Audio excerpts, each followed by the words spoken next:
Bonjour tout le monde, on se retrouve aujourd'hui sur Top High Tech pour une nouvelle vidéo config PC. Vous êtes nombreux à réclamer des configs petit budget, donc en voilà une à 350 € environ. Pour ce prix, vous l'aurez compris, pas de carte graphique, mais vous allez voir en fin de vidéo que ce PC s'en sort plutôt bien en jeu. Avant de commencer, pour ceux qui n'auraient pas encore vu le dernier post, j'ai créé un serveur Discord pour la chaîne où vous pourrez suivre les actus, discuter d'hardware, poser vos questions ou encore partager des bons plans. Donc n'hésitez pas à le rejoindre, je vous ai mis le lien en description. Maintenant que tout est dit, commençons par le choix du processeur ainsi que de la carte mère. J'ai opté pour un kit évolutif à très bon prix comprenant un Ryzen 3 4300 GE, un processeur 4 cœurs et 8 threads cadencé une fréquence de 3,5 GHz de base et pouvant monter jusqu'à 4 GHz en mode boost. L'avantage de ce processeur, c'est que c'est un APU, c'est-à-dire un processeur avec une partie graphique intégrée, donc pas besoin de carte graphique pour l'affichage, ce qui nous permet de faire de bonnes économies, surtout en ce moment où les prix des GPU s'envolent. Ce processeur, on va le poser sur la A520M A Pro, une carte mère entrée de gamme qui nous vient de chez MSI. Cette carte mère est compatible avec la nouvelle génération 4000 d'APU.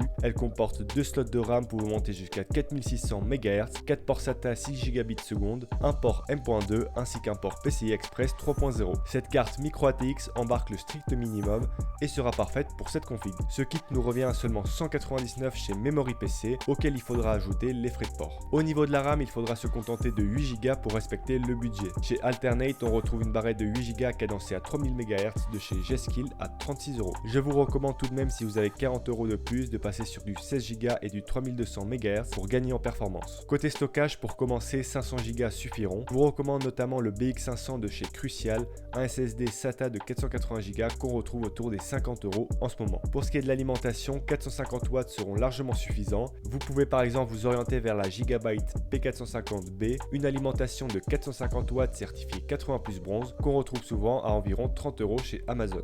Finalement, pour le choix du boîtier, prenez-en un qui vous plaise. Moi, je vous recommande souvent l'Aerocool Trinity Mini pour son très bon rapport qualité-prix. Il s'agit d'un boîtier mini tour idéal pour accueillir la carte mère micro ATX et vendu à seulement 29 € chez Infodiscount. Côté performance, ce PC s'en sort plutôt bien sur les jeux pas trop gourmands. Sur GTA V par exemple, on va tourner autour des 60 voire 70 FPS avec des graphismes en normal. Sur Rainbow Six, on atteint les 55 FPS en moyenne avec les graphismes en low. Sur des jeux peu gourmands, ce PC sera idéal.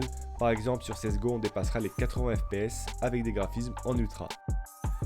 Par contre, sur des jeux très gourmands, cette config aura du mal à les faire tourner à plus de 30 FPS. Donc globalement, ce PC reste correct pour du gaming, même s'il serait intéressant d'ajouter une petite carte graphique quand les prix reviendront à la normale. En tout cas, j'espère que la vidéo vous aura plu. Si c'est le cas, n'hésitez pas à la liker. Et sur ce, je vous dis à la prochaine.